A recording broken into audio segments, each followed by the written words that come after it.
Hi vlog.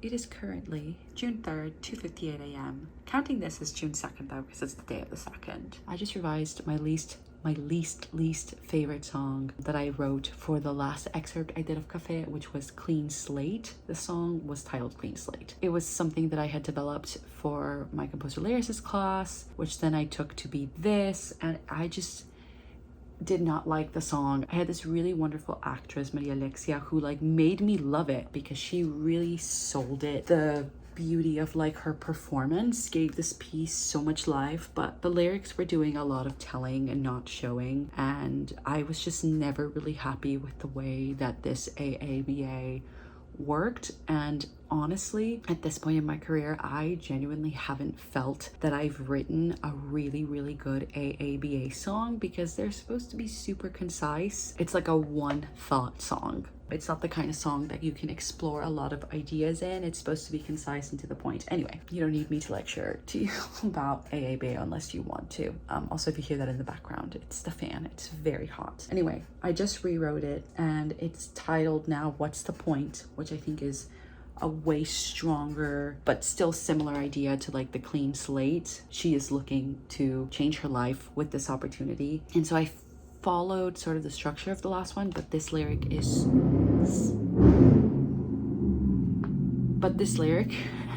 significantly better. I genuinely think this is one of the best lyrics I have ever written. And I cannot stress enough how much I hated the original song, how much I was like, oh, Megan doesn't need a song at all. You know, I'm not ready for her to have one, but she needs to because she's the second lead and she needs a song. And I was like, okay, if it's gotta be a song, it's gonna be a short, concise one, AABA. Oh God, Marin is trying to eat my paper. Say hi, Miss Marin. Bonk. Okay, I'm just gonna finish this up because she's like ready to go to bed, but I think like I am at the point now, I'm so happy with this lyric, like in a way I was not before. And I think what helps is knowing the structure, and musically I know what I want because I've written not a melody that I like. I didn't really like the A melody and I liked the B melody okay. I thought it was the better part of the song, but I think by not being married musically to my original idea and being like, okay, I can get rid of the music, maybe I'll keep the key, and I definitely want to keep the key change that I have in there. I think just having that musical idea in my head of how I know it's gonna sound, how it's gonna be this really big emotional moment, which was also like in the last one, but now it's gonna be earned and lyrically better.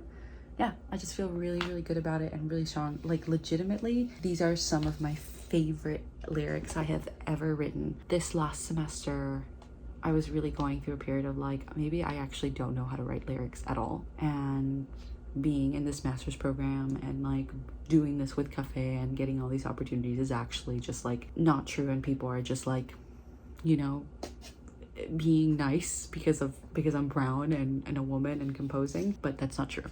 That's not true. I'm really proud of these. Like no matter what people say, it's a good one. It's a good one. And there's a particular lesson I learned from Michael John that I'm keeping in mind here.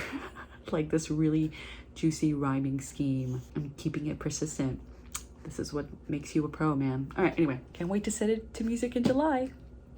You can move your feet now. It's a milestone. Seriously, NFL bone. Wow. Hi, gang. It is currently, I think it's like, let's see. Yeah, no, it's 6 o'clock on, oh God, what day is it? Forgive all the noise. It is what it is. I just finished my second physical therapy appointment of the week. My feet have been put through the ringer. So now I'm going to do what you do. And I'm going to ice on my little mountain of pillows. So I figured while I, you know, prep for that, I could talk to you a little bit about Cafe, because I just had an epiphany moment. I'm learning that a lot of writing is rewriting. It always has been. It's Miss Marin. Hi, Miss Marin. Her tail is just gonna, literally her butt is right by the camera. Anyway, so I'm learning that a lot of writing is rewriting and just getting it on the page, getting a bad idea on the page and then being able to rewrite it. And by bad idea, I mean like the words are not right. You're still able to kind of get it where it needs to be because it's about massaging the idea. All of that to say is that if you remember correctly from my last year's vlogs, I wrote an act 2 that didn't match an act 1. So I had realized that my act 1 wasn't gonna work. So I had given myself a different set of given circumstances and wrote an act 2 that made much more sense. But anyway, because those two like halves didn't match, I never really had a full outline of the show because during the summer, I was like, I'm gonna finish a full draft of the show, but I never went back and fixed act 1 to make it match act 2. Now I am thinking about act 2 and thinking about writing it because it's really terrifying to write it. And I remembered that I have this act 2 that didn't fit that act 1 from last year, but fits the one that I'm writing right now. And because it fits the one that I'm writing right now, I'm thinking that I could take some of that stuff and intersperse it with the new stuff that needs to happen because all the major beats of how I want the story to end are the same. It's sort of like the setup in act 1 that I needed to be different. And now that I fixed that, or rather that I am fixing it, it becomes a lot easier to like do that. And so now I'm thinking that that's how I'm gonna tackle act 2 and, you know, to start like writing and finishing it because I do have a functional act 2. It just wasn't functional to the one that I had last year. But now that I'm rewriting act 1, it should be good. I keep saying that, but it's such an epiphany. And I literally was finishing physical therapy and like thinking about like my right ankle. The recovery period is like, it's not doing great. My left ankle is like significantly better. I had a much worse sprain on my left. It's called a level 3 ankle sprain. And so it heals from 4 to 12 weeks. And we are seriously looking like past a 12-week period because I'm at 6 weeks right now and my foot just made it back to neutral. So I can barely like put my feet together side by side at this point. And so it's like I'm gonna be probably in active like recovery until like mid to late July, which is when I need to have this musical done.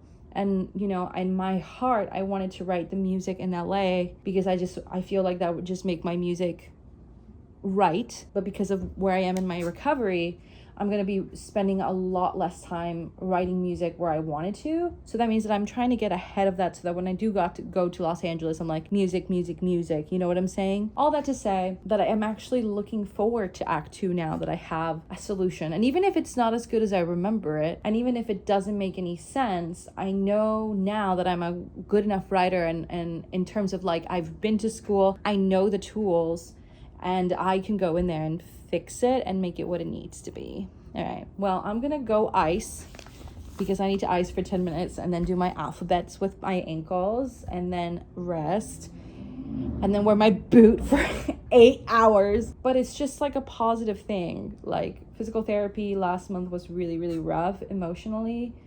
I really did not, it was just, I was really depressed because I wasn't getting better and I was working really hard and I could see no changes.